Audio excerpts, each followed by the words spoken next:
नमस्कार. ॲग्रोवन डिजिटलच्या विशेष मुलाखतीत आपले स्वागत. एनसीडीएक्सने नवीन ऑप्शन इन गुड्स हा नवीन प्रोडक्ट लॉन्च केला आहे. या प्रोडक्टमध्ये एफपीओला कृषी वस्तूंच्या वायदे बाजारात ट्रेड करण्यासाठी किंवा हेजिंग करण्यासाठी प्रोत्साहन दिले जाणार आहे. यासाठी आपल्याकडे चर्चेत आहेत एनसीडीएक्सचे प्रोडक्ट आणि बिझनेस डेव्हलपमेंटचे प्रमुख कपिल देवजी, त्याचबरोबर शेतमाल अभ्यासक दीपक चव्हाण सर आहेत. नमस्कार. नमस्कार शशांक जी.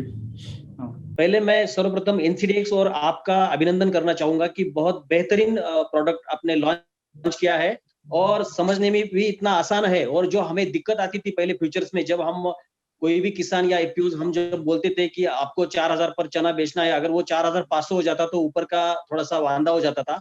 तो ये प्रोडक्ट में आपने वो इंश्योर किया है कि अगर एप्रिसिएशन होता है तो भी लाभ मिलेगा इस प्रोडक्ट का। और उसका एक नीचे भी हमने एक उसको सुरक्षितता प्रदान की है। तो किसानों के लिए कपिल जी, मैं आपको पहले तो एक रिक्वेस्ट करना चाहूंगा कि ये ऑप्शंस एज एक आसान भाषा में अगर किसान को आप समझाना चाहोगे तो इसकी उपयुक्तता और आज के डेट में इसका रिलेवेंस, आप इसके बारे में क्या कहेंगे? देखिए दीपक जी, आपने बिल्कुल सही बात की है कि ऑप्शंस जो हमने अभी इंट्रोड्यूस किए हैं उसके अंदर वो सारे फीचर्स हैं जो फार्मर्स के लिए बहुत यूजफुल हैं और फार्मर्स इसको अच्छे से यूज कर सकता है। तो देखिए, अगर आप देखेंगे तो जो किसान है भारत के, वो आज भी एक बहुत ट्रेडिशनल और कन्वेंशनल तरीके से अपने जो कृषि के प्रोड्यूस है, जो उनका उत्पाद होता है, उसका वो मार्केटिंग करते हैं। और या तो वो जो प्राइस उनको लास्ट टाइम मिला था या जो अभी करंट मार्केट प्राइस चल रहा है उसके बेसिस पे वो एक डिसीजन लेते हैं क्रॉप को लगाने का और उम्मीद करते हैं कि हमें यही प्राइस मिले जब हम उस क्रॉप की हार्वेस्टिंग करें। बट चूंकि आप जानते हैं कि कमोडिटीज डिमांड सप्लाई के ऊपर चलती हैं और कितना प्रोडक्शन रहेगा, कितना कंजम्पशन रहेगा, उसके बेसिस पे प्राइसेस होते हैं। और बहुत बार ऐसा होता है कि प्राइसेस वो नहीं मिल पाते फार्मर्स को जो कि उन्होंने एक्सपेक्ट किया था, और इससे उनकी प्रॉफिटेबिलिटी पर डायरेक्ट फर्क पड़ता है। किसान की उत्पादकता पे भी फर्क पड़ता है बहुत सारे अदर कारणों से, जैसे वेदर का इम्पैक्ट है या टेम्परेचर का इम्पैक्ट है। बट उसके लिए फार्मर के पास एक टूल है कि वो वेदर इंश्योरेंस ले सकते हैं और कोई भी ऐसा वेदर रिलेटेड इंसिडेंट को अवॉइड कर सकते हैं। बट जहां तक प्राइस की बात किया जाए तो जो उनकी डिपेंडेंसी है आज भी अगर देखा जाए तो लार्जली फार्मर की मार्केट के प्राइस के ऊपर ही है। श्योर, बिल्कुल। हमने, जैसा कि आपने बताया, हम डेरिवेटिव टूल्स ऑफर करते हैं, फ्यूचर्स और ऑप्शंस।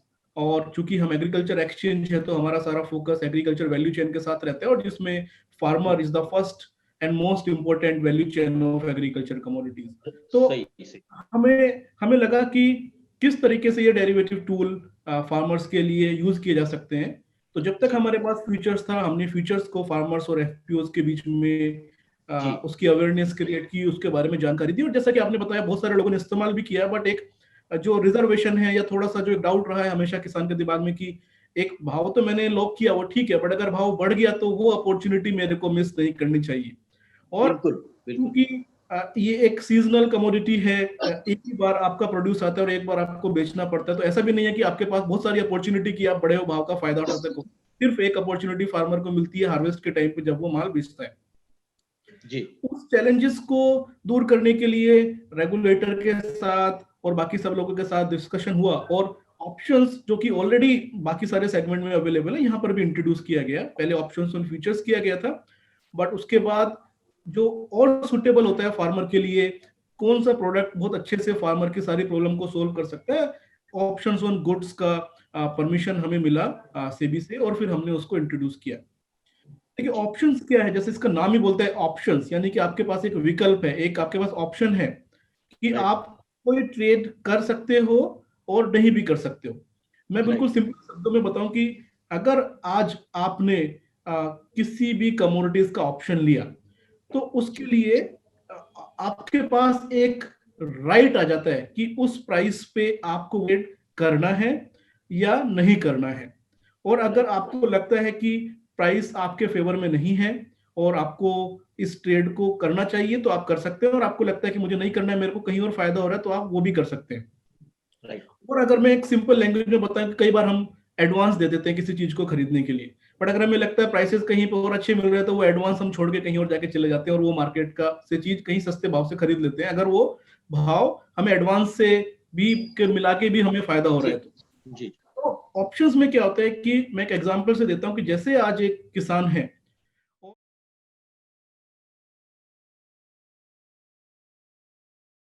वो देख सकता है कि अगले वाले, स्पेशली जब वो फसल की कटाई करेगा उस टाइम पे क्या भाव चल रहा है मार्केट में, उस भाव में वो एक प्राइस डिसाइड कर सकता है। जी एग्जाम्पल आपसे कहना चाहूंगी, फॉर्म ने आरएमसी का ऑप्शन अभी रिसेंटली लेने शुरू किए हैं, तो फार्मर आरएम सीड का ऑप्शन 5 में ले लेता है, हार्वेस्टिंग के टाइम पे अगर प्राइसेस 50 से नीचे होते हैं तो फार्मर्स को जो भी डिफरेंस है वो एक्सचेंज के सेटलमेंट सिस्टम से मिलेगा। बट अगर 5,000 से ऊपर हो जाते हैं हार्वेस्टिंग के टाइम पे, अगर 6,000 हो जाते हैं, तो फार्मर के पास एक चॉइस है कि वो इस वाले कॉन्ट्रैक्ट को ट्रेड नहीं करके, एग्जीक्यूट नहीं करके, वो मार्केट में जाके या फ्यूचर्स का यूज करके बढ़े हुए प्राइस का फायदा भी ले सकता है। तो एक तरीके से दोनों तरह की प्रोटेक्शन फार्मर के पास है, नीचे साइड की प्रोटेक्शन भी, ऊपर साइड के प्रोटेक्शन भी। और चूंकि सब कुछ at the time of sowing, जब वो फसल की बुआई करता है डिसीजन लेना है, तो फार्मर के पास एक टाइम भी होता है और एक डिसीजन लेने की कैपेसिटी बढ़ती है कि किस तरीके से प्रीमियम कैलकुलेट करके भाव डिसाइड करके वो ट्रेड कर सकते हैं। सो आई थिंक ये एक ऑप्शन है। इस ऑप्शन को खरीदने के लिए आपको एक छोटा सा प्रीमियम देना पड़ता है जो कि कैलकुलेट होता है एक साइंटिफिक तरीके से, बहुत सारे जो कारक है उनको ध्यान में रखते हुए, जैसे प्राइस का वोलेटिलिटी कैसा है, कितनी दूर का ऑप्शंस आप खरीदना चाह रहे हैं, किस प्राइस का ऑप्शंस आप खरीदना चाह रहे हैं, और इन बेसिक चीजों को ध्यान में रख के ऑप्शंस का प्रीमियम कैलकुलेट किया जाता है और वो प्रीमियम के बेसिस पे आप डिसाइड कर सकते हैं कि कौन से स्ट्राइक प्राइस को आप खरीदना चाहते हैं, या एक स्ट्राइक प्राइस डिसाइड करने के बाद आप प्रीमियम का कैलकुलेशन कर सकते हैं। जी जी जी जी, आपने बहुत ही आसान भाषा में ये सब समझाया। इसमें एक मुद्दा ऐसा आता है कि एंड यूजर्स के पॉइंट ऑफ व्यू में, हालांकि जहां पर हम फार्मर्स का पार्टिसिपेशन बढ़ाने का मुद्दा आप बहुत अच्छी तरह से आपने फार्मर्स और एपीओस को प्रीमियम का भी उनको एक सुविधा देकर एक सेफगार्ड किया है, लेकिन यहाँ पर ये एक मुद्दा ऐसा है कि अगर ये प्रोडक्ट को आगे जाना है तो एंड यूजर्स का यहाँ पर किस प्रकार से रिस्क मिटिगेशन या हेजिंग का हेतु सफल होता है, इस पर जरा आप हमें बताइए।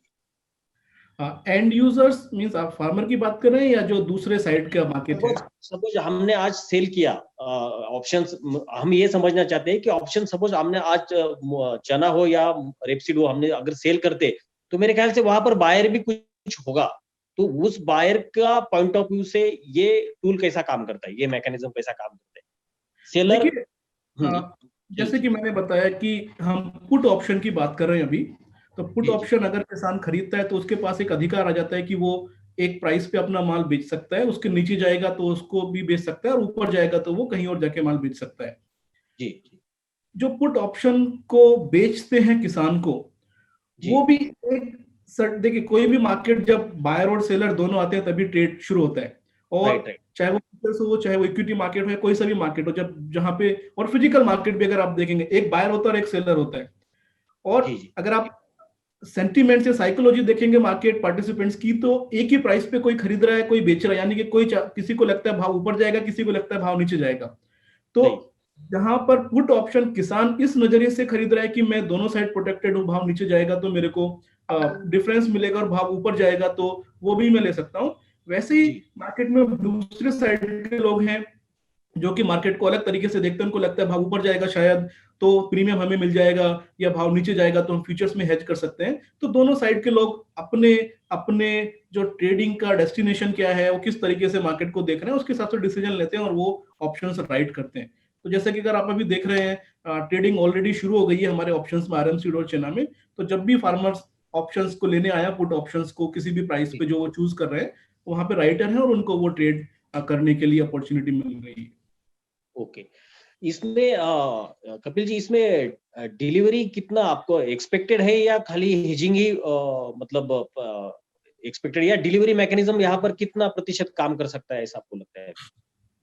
देखिए, ऑप्शंस ऑन गुड्स जो हैं जब एक्सपायर होंगे तो वो उस कमोडिटी के हाजिर के भाव पे, यानी जो स्पॉट मार्केट होगा उस पे सेटल हो जाएंगे, जिस तरीके से हमारा फ्यूचर का सेटलमेंट होता है। श्योर। और सेटलमेंट के बाद जितना भी ओपन इंटरेस्ट रहेगा एक्सपायरी पर, वो सारा का सारा डिलीवरी में कन्वर्ट हो जाएगा। ये कंपलसरी डिलीवरी कॉन्ट्रैक्ट है। ग्रेट अब ग्रेट। डिलीवरी देने या नहीं देने का जो चॉइस है वो पार्टिसिपेंट्स के पास रहती है। अगर मेरे को लगता है कि मेरे पास बेटर क्वालिटी है, प्रीमियम, मैंने हेजिंग भी की और उसको मैं जाके फिजिकल में और अच्छे भाव पे बेच सकता हूँ, तो शायद मैं एक्सचेंज पे डिलीवरी नहीं देके बाहर बेचूंगा, क्योंकि मेरे को भाव भी हेज हुआ और मेरे को क्वालिटी का प्रीमियम भी फिजिकल मार्केट से मिल गया। और वाइस वर्सा, मेरे को लगता है क्वालिटी मेरी सही नहीं है, या मैं डिलीवरी सेंटर से दूर हूँ, या फिर मैं डिलीवरी नहीं देना चाहता हूँ, यहीं पर बेचना चाहता हूँ, क्योंकि अभी तो कहीं पे भी फार्मर माल बेच सकता है, जरूरी नहीं है उसको एक्सचेंज के गोडाउन पे जाना पड़े, तो वो एक डिसीजन भी ले सकता है। देखिए, पर्पस जो है इस इंस्ट्रूमेंट का ये है कि भाव का आपको सुरक्षा मिलनी चाहिए। जी अब जी। वो भाव की सुरक्षा अगर डिलीवरी देके मिलती है तो वो चॉइस भी फार्मर के पास है, और फार्मर को लगता है डिलीवरी नहीं देनी है किसी भी कारण से, वो चॉइस भी फार्मर के पास है। तो यहाँ पे फार्मर के पास सारे ऑप्शंस और फ्लेक्सिबिलिटी अवेलेबल है। बहुत बिल्कुल सही। इसीलिए मुझे लगता है कि आज हम देखते हैं कपिल जी कि फार्मिंग जो एंटिटी है, आज का जो फार्मर है वो थोड़ा पढ़ा लिखा हुआ है। 80s और 90s का फार्मर नहीं है। बहुत सारे टेक्नोक्रेट इंजीनियर्स या पढ़े लिखे लोग अभी फार्मिंग करते हैं। और पोस्ट कोविड के बाद तो बहुत मतलब आप अगर देखोगे महाराष्ट्र में या एमपी में या एडजॉइनिंग जो भी स्टेट्स है, स्पेसिफिकली आपका चना और मोहरी ग्रोइंग जो भी स्टेट्स है आज की डेट में, तो वहां पर बहुत अच्छा इस प्रोडक्ट के बारे में बहुत चर्चा हो रही है आज की डेट में, और बहुत सारी उत्सुकता है लोगों को इसके बारे में बहुत सारी बातें जाननी है। तो जहां तक मैंने सुना है कि ये जो प्रोडक्ट है उसका जो रूपांतर अभी का जो फ्यूचर्स का जो भी हमारा प्रोडक्ट है, मान लीजिए कि अभी चना का जो फ्यूचर्स है, तो ऑप्शंस का कहीं ना कहीं रूपांतरण end of the date futures product में होता है, तो हो जाता है, तो ऐसा कुछ है कि इसका मैकेनिज्म? नहीं, देखिए, जो ऑप्शंस और फ्यूचर्स जो थे हमारे पास पहले, वहां जी पर जी। एक्सपायरी में जो भी ओपन इंटरेस्ट या जो खड़े हुए पोजीशन होते रहते थे, वो हाँ। ऑप्शंस के फ्यूचर्स में जाके मिल जाते थे। बट चूंकि जी जी ऑप्शंस ऑन गुड्स एक अलग तरह का प्रोडक्ट है, जी अलग तरह के ऑप्शंस है, जहां पर जो पोजीशन है वो फ्यूचर्स में नहीं मिलती है डायरेक्टली। जैसे कि मैंने बताया, एक्सपायरी के दिन दोनों फ्यूचर्स और स्पॉट ऑप्शंस कॉन्ट्रैक्ट एक दिन एक्सपायर होते हैं, और जी। दोनों की पोजीशन स्पॉट मार्केट पे सेटल होती है और डायरेक्टली डिलीवरी में कन्वर्ट हो जाती है। तो यहाँ पर वो अच्छा। ओपन पोजीशन फ्यूचर्स में जो जाने का ऑप्शंस ऑन फ्यूचर्स में मैकेनिज्म था, वो यहाँ पर एप्लीकेबल नहीं है। नहीं है, नहीं। ठीक है ठीक है। तो यहाँ पर अगर आज की डेट में बोला जाए तो एक सीमित दायरे में, जैसे आपने कहा कि 5,000 टन का कहीं ना कहीं एक लिमिटेड एक वॉल्यूम है, लेकिन आम फार्मर्स के लिए अगर इसका अगर आगे चलकर उसके लिए क्या सुविधा है, और वो उसको कैसे ट्रैक हो सकता है, कि क्योंकि यहाँ पर एनसीडीएक्स में यहाँ पर अभी रिफ्लेक्शन नहीं दिखता है वो प्रोडक्ट का कुछ भी, लेकिन मैं ये जानना चाहता हूँ कि आगे चलकर आम फार्मर्स के लिए अगर इसमें पार्टिसिपेट होना है तो उसके लिए क्या सुविधा रहेंगी आगे चलकर? देखिए, जैसे मैंने बताया, ये जो हमने अभी इनिशिएटिव लिया है, अभी जी ऑप्शंस फैमिलियराइजेशन प्रोग्राम हमने शुरू किया है, जी जी ये एक एफर्ट्स है एक्सचेंज का, जो कि सेबी के द्वारा सपोर्टेड है, कि चूंकि ये नए टूल हैं और जी डेरिवेटिव मार्केट को फार्मर्स ने हमेशा देखा है, प्राइस को वो यूज करते हैं, बेंचमार्क प्राइस की तरह यूज करते हैं, उसको फॉलो करते हैं, बट पार्टिसिपेशन किसी ना किसी वजह से शायद उनका नहीं। उतना नहीं रहा जितना हमें चाहिए या जितना होना चाहिए, ताकि वो हेज कर सकें। और चूंकि ऑप्शंस फ्यूचर्स के बाद अभी रिसेंटली नए टूल हैं, तो हमारा एफर्ट्स ये है कि इस सपोर्ट से जो हम अभी फार्मर्स को दे रहे हैं, प्रीमियम के ऊपर सपोर्ट जो सेबी ने हमें अलाउ किया है, जी उससे जी फार्मर्स को हम चाहते हैं कि वो इस ट्रेड को करें, समझें, और फिर जी। उसके बेनिफिट को जानकर वापस भी ट्रेड करें और बाकी लोगों को भी बताएं जो फार्मर्स उनके साथ के लोग हैं। सही सही। राइट। इसमें देखिए, हमारा कहना यह है कि जब फार्मर सोइंग करता है, वो उसको पता होता है कि मैं कितनी, मेरा खर्चा क्या है इस फसल को उगाने का और मेरा कितना प्रोडक्शन होगा। तो पर क्विंटल वो एक कॉस्ट, उसको पता है कि कॉस्ट ऑफ कल्टीवेशन मेरी पर क्विंटल क्या है। और राइट। उसके बाद वो अभी कॉस्ट ऑफ कल्टीवेशन कैलकुलेट करने के बाद वो एक एक्सपेक्टेड प्राइस रखता है कि लाइक, अगर चना में मेरा 3,000 रुपए क्विंटल का कॉस्ट है, तो मेरे को 4,000 रुपए का भाव मिलना चाहिए या 5,000 का भाव मिलना चाहिए। किसान एक इस तरह की कैलकुलेशन करता है अपने रिटर्न को कैलकुलेट करने के लिए। हमारा कहना यह है कि आप किसान इस प्रीमियम की कॉस्ट को भी कॉस्ट ऑफ कल्टीवेशन में ऐड करे और फिर वो डिसाइड करे कि कौन सी क्रॉप में उसको बेस्ट रिटर्न मिल रहा है, और उस ऑप्शंस को वो लॉक करे और उस क्रॉप का वो डिसीजन ले सो करने का, ताकि उसके पास डे वन से इंफॉर्मेशन है कि मेरे को खर्चा 4,000 है या 3,000 क्विंटल है, 100 रुपए प्रीमियम देना है, तो यानी कि 3100 रुपए क्विंटल मेरा खर्चा है चने को उगाने का, और 5,000 का मेरे को भाव मिल रहा है, तो 1,900 रुपए क्विंटल मेरे को प्रॉफिट मिलने वाला है चने की क्रॉप से, और ये प्रॉफिट वो प्रोटेक्ट कर सकता है पुट ऑप्शन लेके। तो सोइंग की फार्मर इस तरह की कैलकुलेशन सारी क्रॉप में कर सकता है। मेरे पास चने का ऑप्शन है, सोयाबीन का, आरएम सीड का ऑप्शन है या व्हीट का ऑप्शन है। इन तीनों क्रॉप में मार्केट के हिसाब से प्रीमियम कितना देना है, उसके हिसाब से कितना रिटर्न मिल रहा है, और जहां पे मेरे को लगता है बेस्ट रिटर्न मिल रहा है वो क्रॉप मैंने लगाई। तो ये एक वेल इन्फॉर्म्ड कैलकुलेटेड डिसीजन है फार्मर का, ना कि एक एक्सपेक्टेड प्राइस के साथ वो डिसीजन लेने जा रहा है। तो हमारा मानना ये है कि फार्मर्स धीरे धीरे इस प्रोडक्ट को समझेंगे, और एफपीओ जो अभी इसको यूज कर रहे हैं, धीरे धीरे ये बेनिफिट हम भी क्रिएट कर रहे हैं, आप लोगों का भी सपोर्ट है, बाकी लोगों तक पहुंचेगा, और फार्मर्स खुद भी इस प्रोडक्ट को लेने में बहुत रुचि दिखाएंगे। नहीं, बिल्कुल सही आपने जैसे बताया कि ये आपने बहुत सही तरीके से बताया कि ये एक इंश्योरेंस के तरह भी काम करता है, प्राइस डिस्कवरी भी इसमें है, और फार्मर पूरा प्रोडक्शन कॉस्ट उसमें प्रीमियम जोड़ के भी डिसीजन ले सकते। लेकिन मैं लॉन्ग टर्म के हिसाब से आपको सवाल पूछ रहा हूँ कि इसमें लिक्विडिटी आने के लिए क्या आपको विजिबल दिखता है, इसमें लिक्विडिटी आगे चलकर आएगी? एंड यूजर के पॉइंट ऑफ व्यू से मैं बात कर रहा हूँ, क्योंकि कोई ना कोई तो खरीदार चाहिए। इस हिसाब से मेरा सवाल था कि लिक्विडिटी का कोई कंसर्न रहेगा आगे चलकर इसमें? देखिए, लिक्विडिटी जब अगर बायर और सेलर जब मार्केट में आना शुरू करते हैं तो लिक्विडिटी अपने आप बनना शुरू हो जाती है। और चूंकि जैसा कि हमने बताया कि और डिस्कस किया है अभी कि ये प्रोडक्ट बहुत सूटेबल है, इसमें कोई रीजन नहीं है कि फार्मर इस प्रोडक्ट को पसंद ना करे। और दूसरा साइड हमारे पास राइटर्स हैं, प्रोसेसर्स हैं, फाइनेंशियल प्लेयर हैं जो कि ऑप्शंस को राइट करते हैं किसी भी मार्केट में। वो लोग ऑलरेडी हमारे साथ एसोसिएटेड है, हमारे मेंबर हैं, हमारे ट्रेडर लोग हैं। तो वो लोग हैं, जिस दिन से हमने ये स्कीम शुरू किया है डे वन से हमने ट्रेड शुरू कर दिया, और जैसे जैसे एफपीओज आ रही हैं ट्रेड एग्जीक्यूट होते चले जा रहे हैं। तो ऐसा कभी हमें फील नहीं हुआ अभी तक एज ऑन डेट की बायर है और सेलर नहीं है। हम सक्सेसफुली मैनेज कर रहे हैं अभी तक जो भी ट्रेड, और जैसे जैसे इंटरेस्ट बढ़ेगा, फार्मर के बीच ज्यादा एफपीओ आएगी, ज्यादा फार्मर आएगा, लिक्विडिटी धीरे धीरे अपने आप शुरू हो जाएगी।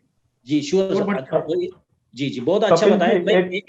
एक सवाल था एंड यूजर्स के पॉइंट ऑफ व्यू से कि मक्का में, महाराष्ट्र में अगर देखा जाए तो मक्का में पोल्ट्री और स्टार्च इंडस्ट्री का हमेशा इंटरेस्ट रहा था मक्के में, लेकिन वहां पर जो उनके लिए जो सेलर्स या लिक्विडिटी का जो ऑप्शंस आज भी उसमें बहुत सारी दिक्कत आती है। तो मैं ये सवाल इसलिए पूछ रहा हूँ कि जैसा सोयाबीन, चना या मोहरी जितना बढ़िया क्रॉप है उतना ही मक्का एक बढ़िया क्रॉप है, तो फ्यूचर्स में आज वहां पर लिक्विडिटी न होने के कारण एंड यूजर्स के पॉइंट ऑफ से मैं बोल रहा हूँ कि वहां पर माल मिलता नहीं आज की डेट में। तो क्या एंड यूजर्स के लिए, मक्के जैसे क्रॉप के लिए and users point of view अगर देखा जाए तो क्या आप आगे चलकर कुछ इस प्रकार का कोई प्रोडक्ट आ सकता है मक्के जैसे क्रॉप में?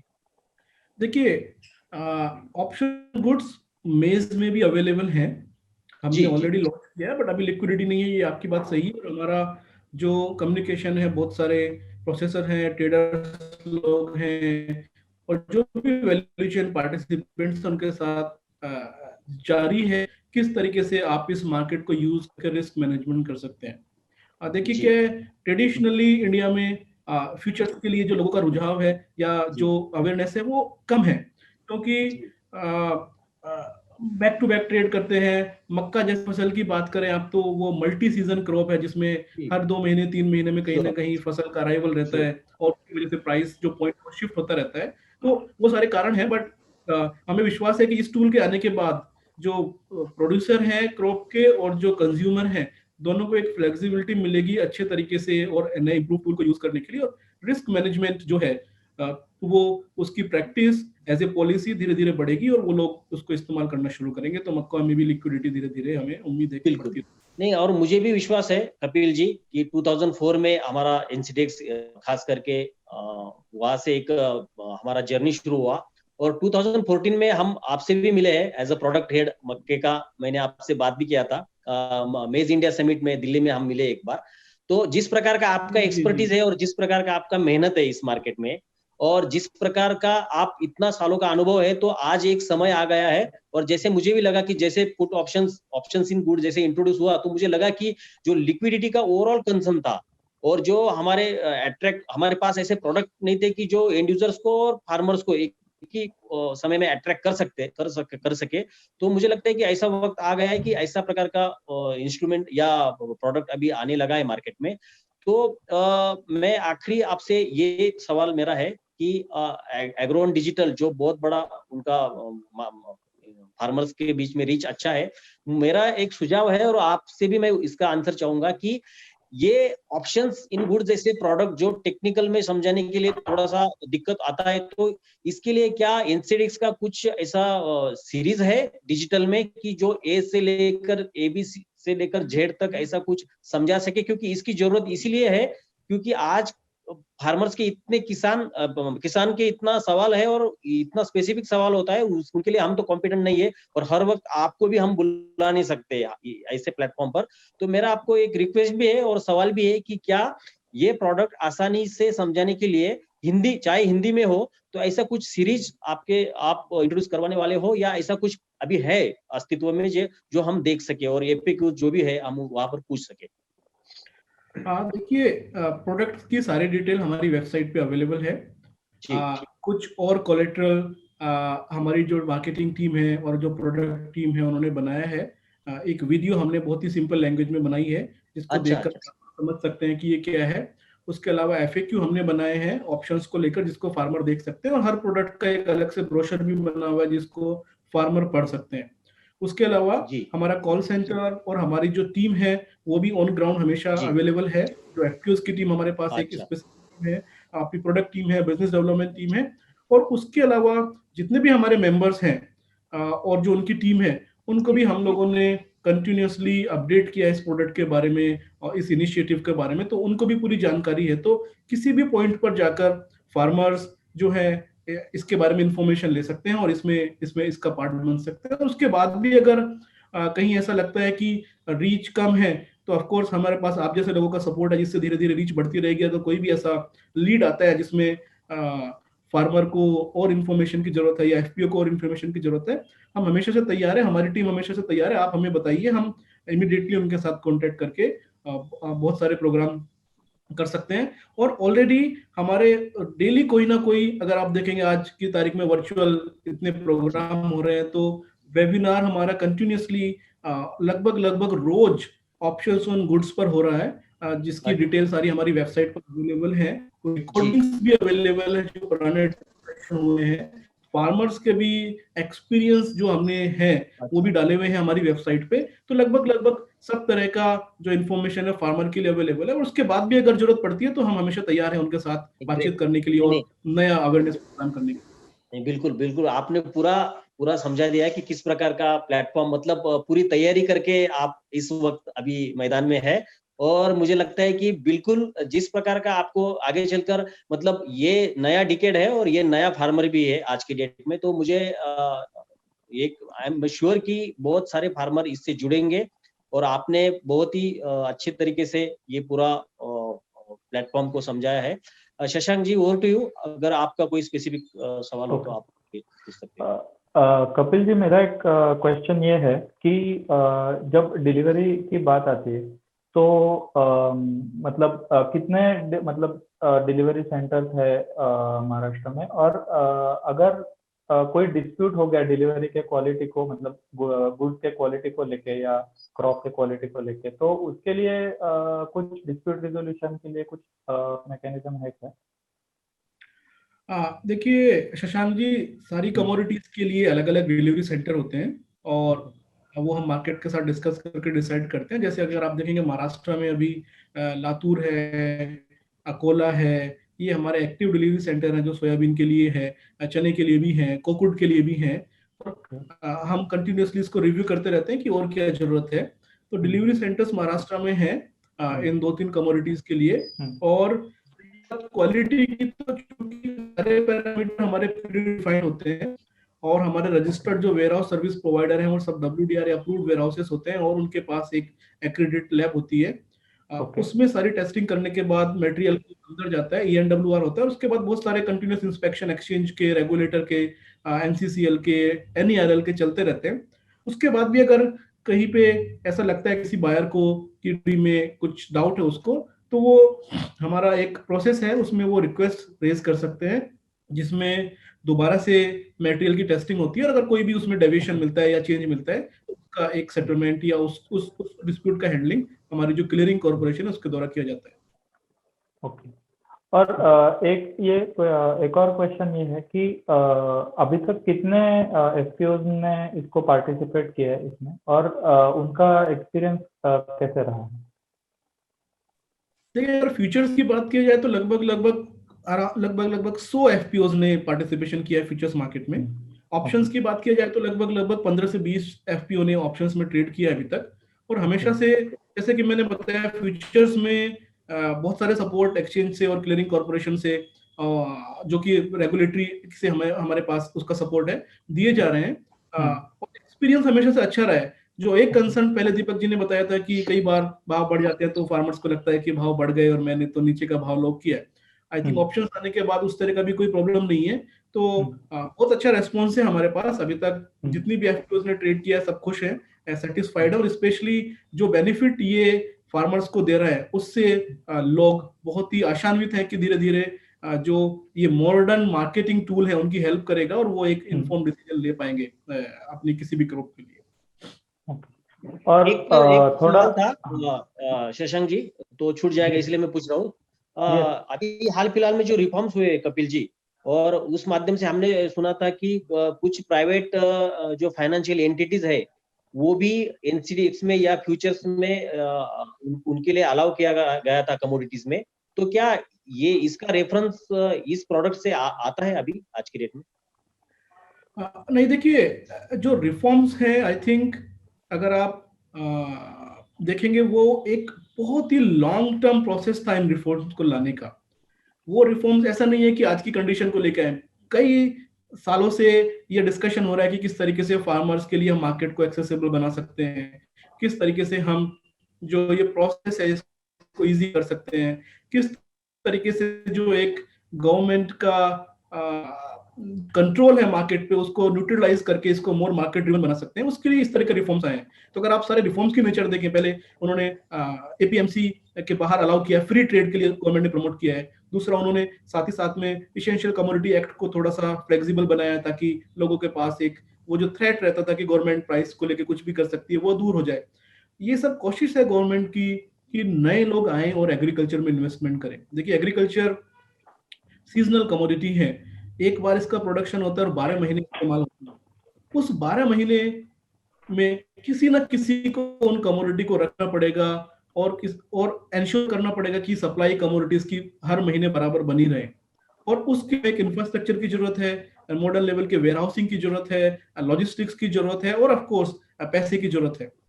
और गवर्नमेंट इन रिफॉर्म से वही एक कॉन्फिडेंस क्रिएट करने की कोशिश कर रही है कि आप आइए, एग्रीकल्चर कंट्री का 15% GDP है, 16% एम्प्लॉयमेंट में कंट्रीब्यूशन करता है, एक अपॉर्चुनिटी सेक्टर है, और India is largest consumer and producer for most of the commodities. तो यहाँ पे बहुत अपॉर्चुनिटीज हैं। जो भी रोड ब्लॉक्स थे हमने दूर किए हैं, अभी मार्केट ट्रेड करना आसान है, फ्री है, इंफ्रास्ट्रक्चर इंप्रूव होगा, गवर्नमेंट का जो कंट्रोल है प्राइसेस पे वो थ्रेट आपको नहीं रहेगा। तो आप एक कंफर्टेबल माइंड के साथ लॉन्ग टर्म डिसीजन बना सकते हैं और इस जो फील्ड को एक्सप्लोर कर सकते हैं इन्वेस्टमेंट के लिए। तो गवर्नमेंट का एफर्ट्स बिल्कुल क्लियर है कि इसमें लोग आने चाहिए, उनको ट्रेड करना चाहिए, उनको इंफ्रास्ट्रक्चर के ऊपर फोकस करना चाहिए। और बहुत बढ़िया, मतलब ये प्रोडक्ट ऐसे वक्त पर आया है जिसको एक एनवायरनमेंट, अच्छा पॉलिसी एनवायरनमेंट की जो जरूरत थी उस प्रकार का। और आपने सही कहा कि ये लॉन्ग टर्म प्रक्रिया है, तो इसके जो भी फल है वो आगे चलकर हमें दिख सकते हैं। शशांक जी। नहीं, दीपक सर का जो क्वेश्चन था कि उसको ही थोड़ा आगे लेके मैं पूछना चाहता हूँ कि म्यूचुअल फंड्स का कमोडिटीज में आना अभी मतलब उसके लिए भी कदम उठाए गए हैं सरकार की तरफ से। तो ये ऑप्शन इन गुड्स और जो म्यूचुअल फंड इन्वेस्टमेंट है उनमें कुछ कोरिलेशन है क्या कि उनका निवेश शुरू होने के बाद लिक्विडिटी को बूस्ट मिलेगा या ऑप्शन इन गुड्स में या ऐसे उस हिसाब से? देखिए, रेगुलेटर का हमेशा से फोकस रहा है कि सभी तरह के पार्टिसिपेंट्स मार्केट में आने चाहिए, और क्योंकि उससे मार्केट की एफिशिएंसी बढ़ती है, पार्टिसिपेशन बढ़ता है, लिक्विडिटी बढ़ता है और प्राइस डिस्कवरी और ज्यादा स्मूथ और एफिशिएंट होती है। सिर्फ म्यूचुअल फंड को अलाउ नहीं किया, अगर आप देखेंगे तो गवर्नमेंट ने एआईएफ को भी अलाउ किया है, पोर्टफोलियो मैनेजमेंट को भी अलाउ किया है, उसके अलावा जो फॉरेन एंटिटीज हैं जो इंडियन मार्केट में एक्सपोजर है उनको भी अलाउ किया है। तो जितने भी मिसिंग पीस थे गवर्नमेंट ने ब्रिज करने की कोशिश की है, बट आई डोंट थिंक कि इसको आप ऑप्शंस के साथ डायरेक्टली कोरिलेट कर सकते हैं, क्योंकि ऑप्शंस एक ऐसा प्रोडक्ट है जो कोई भी ट्रेड कर सकता है। ऑफ कोर्स म्यूचुअल फंड एक बहुत अच्छा टूल है अभी लैक्स ऑफ रिटेल क्लाइंट्स को मार्केट के साथ कनेक्ट करने के लिए। तो उनके आने से ऑफ कोर्स फर्क पड़ेगा। म्यूचुअल फंड्स ने ट्रेडिंग शुरू भी की हुई है, उनके आने से फर्क पड़ेगा। बहुत सारे रिटेल क्लाइंट जो डायरेक्टली मार्केट को ट्रेड नहीं कर सकते, वो एसआईपी के थ्रू, किसी भी स्कीम के थ्रू वेरियस मार्केट में यूज कर सकते हैं। तो ऑफ कोर्स जैसे जैसे नंबर ऑफ पार्टिसिपेंट्स बढ़ता है वैसे मार्केट की एफिशिएंसी बढ़ती है, और एफिशिएंसी बढ़ती है तो सारे लोगों के लिए अपॉर्चुनिटी क्रिएट करती है। तो गवर्नमेंट का एफर्ट्स वही है। म्यूचुअल फंड्स के लिए कुछ सर्टेन रूल्स और रेगुलेशन गवर्नमेंट ने बनाए हैं जिसको उनको फॉलो करना है ट्रेड करने के लिए। बट आपका जो पॉइंट है वो बिल्कुल सही है कि आने से मार्केट की एफिशिएंसी बढ़ेगी। कोई भी नया पार्टिसिपेंट्स अगर ऐड होता है तो एफिशिएंसी बढ़ती है, जो कि बाकी सारे लोगों के लिए भी बहुत फायदेमंद होती है। तो म्यूचुअल फंड्स और इंस्टीट्यूशनल पार्टिसिपेशन से ऑफ कोर्स मार्केट की एफिशिएंसी बढ़ेगी। बट ये प्रोडक्ट जो है फार्मर फेस्ड प्रोडक्ट है। पुट ऑप्शन हम फार्मर्स के लिए प्रमोट कर रहे हैं, और फार्मर्स जब आना शुरू हो जाएगा तो हमें विश्वास है बाकी सारे लोग जो है कैटेगरी वो भी फार्मर के सपोर्ट में आएंगे और इस जो इनिशिएटिव है या जिस प्रोडक्ट के ऊपर अपना फोकस करेंगे। मैं आपको बहुत ही अच्छा, बहुत शशांक जी 1 मिनट। तो शशांक जी आपने बहुत अच्छा सवाल पूछा और उतना ही बेहतरीन आंसर हमें कपिल जी से मिला। मैं इसका एक रेफरेंस देना चाहूंगा कि एनसीडीएक्स में देखिए, अगर लिक्विडिटी जो कंसर्न है ओवरऑल की लिक्विडिटी का जो भी कंसर्न है, और जैसे फाइनेंशियल एंटिटीज को अलाउ करने के बाद लिक्विडिटी और बेहतर हो जाएगी ऑप्शंस में भी, और ये सभी प्रकार के जो भी फ्यूचर्स के टूल्स है उसमें। तो मैं इसका एक रेफरेंस आपको कपिल जी, किसानों का फ्यूचर्स मार्केट को कितना समर्थन है, मैं आपको एक एग्जांपल देना चाहूंगा। हाल फिलहाल में मैं नाम नहीं लूंगा, एक ऑर्गेनाइजेशन ने कहा कि एनसीडीएक्स में सोयाबीन में थोड़ा स्पेकुलेशन हुआ, तो किसानों ने यह सवाल पूछा उनको कि भैया जब वो डाउन ट्रेंड में जाता है, जब उसमें मंदी आता है तब नहीं स्पेकुलेशन होता, और अब जब बढ़ने लगा है। तो मेरे कहने का मतलब ये था कि किसानों के लिए, अगर किसानों का पार्टिसिपेशन आज की डेट में कम है ऐसा हम मानते, लेकिन फिर भी आगे चलकर ऑप्शंस हो या फ्यूचर्स हो, इसमें जितना जितना लिक्विड ये होता जाएगा, ये फार्मर्स को एक अच्छी डायरेक्शन देता है। और आज की डेट में भारत का एक भी जो वर्किंग या प्रोफेशनल फार्मर उसका इसको सभी प्रकार के टूल्स को या जो भी प्रोडक्ट्स है इसको बहुत ज्यादा अच्छा समर्थन है। और जब जब एनसीडीएक्स में चना हो या कोई भी प्रोडक्ट पर अगर गवर्नमेंट का या कोई भी संस्था का या वो प्रोडक्ट का मार्जिन बढ़ाया जाता है या वो बाहर कर दिया जाता है, तब तक फार्मर ने इसको विरोध किया है। तो मेरा कहने का मतलब ये था कि आपने जो भी नैरेट किया, तो उस हिसाब से फार्मर्स के लिए मुझे लगता है कि आगे चलकर इस प्रकार का माहौल या इस प्रकार का अगर डेवलपमेंट होता है तो फार्मर्स उसको बहुत ज्यादा और बहुत अच्छे तरीके से समर्थन करेगा, पार्टिसिपेट भी करेगा। और इसके जो हमारी फ्यूचर्स मार्केट की जो प्रक्रिया रुकी हुई है, क्योंकि हम जब सिबॉट देखते हैं और वहां का एनवायरमेंट देखते हैं, वहां का फार्मर्स का और एंड यूजर्स का पार्टिसिपेशन देखते हैं, तो हमें लगता है कि कहीं ना कहीं इंडिया में भी है, कभी ना कभी ये आना चाहिए। तो ये जो प्रक्रिया है, तो ये मुझे लगता है कि ये एक अच्छी शुरुआत है, और ये प्रक्रिया आगे जाने के लिए मतलब ये ओवरऑल फार्मर्स के लिए बहुत अच्छी प्रक्रिया होती जा रही है, ऐसा मुझे लगता है। शशांक जी आप थोड़ा मेरे को एक मतलब प्रैक्टिकल पॉइंट से पूछना था कि इसके लिए margin requirements, option in goods के लिए मार्जिन रिक्वायरमेंट्स कैसी है और इसमें कुछ सहूलियत देने वाली है एनसीडीएक्स, तो उसके बारे में थोड़ा ये कर सकते हैं क्या, एक्सपांड आप कर सकते हैं? देखिए, बायर के लिए तो मार्जिन की एप्लीकेबिलिटी नहीं होती है, उनको एक प्रीमियम देना पड़ता है जो कि वन टाइम होता है। जो राइटर है जो बेचता है पुट ऑप्शन, उसको मार्जिन देना पड़ता है Okay. एक्सचेंज या नहीं, और जो एनसीसीएल के रूल्स और रेगुलेशन उसके हिसाब से। Okay. तो चूंकि प्रीमियम तो अभी सपोर्टेड है, तो अगर देखा जाए तो एफपीओ को आज की डेट में कुछ पे नहीं करना है इस स्कीम के इनिशिएटिव लिया उसके लिए, तो Okay. ऑप्शंस खरीदने के लिए मार्जिन की जरूरत नहीं है, आपको सिर्फ प्रीमियम देना पड़ेगा।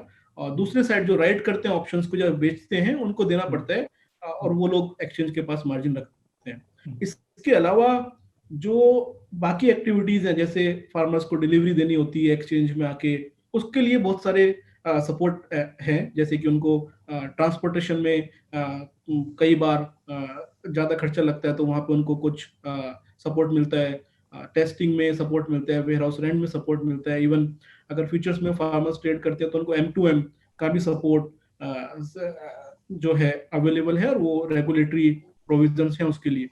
तो जहां जहां रेगुलेटरी सपोर्ट्स नीडेड है या हो सकता है रेगुलेटरी दायरे में रहकर, वो सारा फार्मर्स को दिया गया है। और ये एक शुरुआत है, मुझे लगता है जैसे जैसे इसके बारे में नॉलेज बढ़ेगी, अवेयरनेस बढ़ेगा, बहुत सारे लोग इसको इस्तेमाल करेंगे, और ये जो सपोर्ट है और जो एफर्ट्स है, ये अभी आई थिंक बढ़ते ही रहने वाले हैं। और गोइंग फॉरवर्ड, जैसा प्रदीप जी ने बोला कि फार्मर्स जो मार्केट ड्रिवन टूल है प्राइस को डिसाइड करने के लिए या चूज करने के लिए, का भी इस्तेमाल करना शुरू करेंगे, और एक बार समझ में आने के बाद शायद वो अच्छी पोजीशन में होंगे कि वो क्या करना है, हमें कौन सा प्राइस पे बेचना है, किसको बेचना है, कैसे बेचना है, कितना प्रीमियम देना है, और कितनी कॉस्ट हमें करना है। जो सी बोर्ड का एग्जांपल दिया प्रवीण जी, दीपक जी ने, कि सी बोर्ड पे फार्मर ट्रेड करते हैं, बट सी बोर्ड के वहाँ के फार्मर अलग है, बड़े हैं, उनके टेक्निकल नॉलेज ज्यादा है। बट यहाँ पे भी अगर आप देखेंगे एफपीओ आने के बाद शायद वो जो गैप था वो धीरे धीरे कम हो रहा है। अभी हमारे पास एफपीओज हैं, उनकी मैनेजमेंट है, उनके सीईओज हैं, और बहुत सारी एजेंसीज हैं जो एफपीओज के साथ काम कर रही हैं, और उनका जो नॉलेज है वो अपग्रेड कर रही है। हमने देखा है कि एफपीओज का पार्टिसिपेशन हमारे पास सिर्फ स्पेसिफिक स्टेट से नहीं है। अगर आप देखेंगे बिहार से भी पार्टिसिपेशन है, महाराष्ट्र से भी है, गुजरात, राजस्थान, एमपी, यूपी, सब जगह से एफपीओज आ रही हैं और ट्रेड कर रही हैं। अगर आप उनसे इंटरेक्ट करेंगे तो आपको रियलाइज होगा कि बहुत नॉलेज है उन लोगों के पास, मार्केट की, क्रॉप की, इनपुट की, मार्केटिंग की, बट कभी शायद ऐसा प्लेटफॉर्म नहीं मिला था जहां पे वो आके बता सके कि हमें क्या आता है। बट आई थिंक वो जो गैप था धीरे धीरे कम हो रहा है। और आप मैं तो बहुत पॉजिटिव हूं कि एफपीओज से जब मार्केटिंग शुरू हो जाएगी, तो जो एग्रीकल्चर ट्रेड है मार्केट में इंडिया में, वो उसका रूप बदलने वाला है, उसका तरीका बदलने वाला है, और बहुत सारे नए जो आयाम है वो जुड़ने वाले हैं एग्रीकल्चर मार्केटिंग। और ये बहुत ही सही कहा कपिल जी ने। अब तो जैसे उन्होंने कहा कि यूएस में एक फार्मर के पास 2000 हेक्टर का एरिया रहता है, तो हमारा भी एफपीओ जो गांव में काम करता है उसके पास भी 2000 हेक्टर का एरिया है, और उसके पास भी उतना ही अच्छा निगोशिएशन और उतना ही अच्छा स्किल। आपने सही कहा कि जो एफपीओ को लीड करते हैं वो अच्छे टेक्नोक्रेट पीपल है, और वो ये सब प्रक्रिया जानते हैं। तो बहुत ही आपने सही तरीके से ये समझाया। शशांक जी, मुझे लगता है कि हम अब आखिरी पड़ाव में आए। आप इसको सम अप कर सकते हैं, और आखिरी अगर आपका कुछ सवाल है तो। बहुत ही सही नॉलेज शेयरिंग हुआ अभी, और एनसीडेक्स के इस ऑप्शन के मतलब बहुत प्रॉमिसिंग लग रहा है कि पार्टिसिपेशन बढ़ेगा, लिक्विडिटी बढ़ेगा, और प्राइस डिस्कवरी में इस प्रोडक्ट का बहुत बड़ा रोल रहेगा आगे जाके। तो उम्मीद करते हैं हम आगे और जैसे जैसे प्रोडक्ट का भी डेवलपमेंट होता है इस बारे में और नॉलेज ले सकते हैं। तो इसी बात और हम आगे भी कपिल जी बातें करते रहेंगे, और आपको इस प्रोडक्ट के डेवलपमेंट में आगे आपको कभी भी शेयर करना हो कुछ बातें, तो एग्रोन डिजिटल का प्लेटफॉर्म हमेशा रेडी रहेगा, जिसका बहुत अच्छा किसानों में फॉलोइंग अच्छा है, और बहुत दूर दूर तक उनका रीच है। इसलिए मैं कहता हूँ, और आपने वक्त निकाला और बहुत सारी बातें हमने की, तो इसके लिए आपको और एग्रोन डिजिटल और शशांक जी, आप सभी को धन्यवाद। Thank you. धन्यवाद शशांक जी, दीपक जी। बस मैं यही कहना चाहूंगा कि डिजिटल मीडिया का या प्रिंट मीडिया का बहुत बड़ा रोल है एक अवेयरनेस क्रिएट करने के लिए मार्केट में, फार्मर्स में। और आई थिंक हमारा भी एफर्ट्स ये कि हम ज्यादा से ज्यादा फार्मर्स और एफपीओस को इस प्रोडक्ट के बारे में और इसके बेनिफिट के बारे में बता सकें। तो हम हमेशा से अवेलेबल हैं, आपकी ऑफ कोर्स हमें पता है कि आप फार्मर्स को और एफपीओस को कम्युनिकेट करते रहेंगे, और जहाँ पे भी आपको लगता है हमारी जरूरत है, हम हमेशा से आपके साथ आएंगे और ज्यादा से ज्यादा अवेयरनेस क्रिएट करने के लिए आगे काम करते रहेंगे। धन्यवाद, धन्यवाद, थैंक यू। धन्यवाद। Thank you Shashank ji, thank you Deepak ji.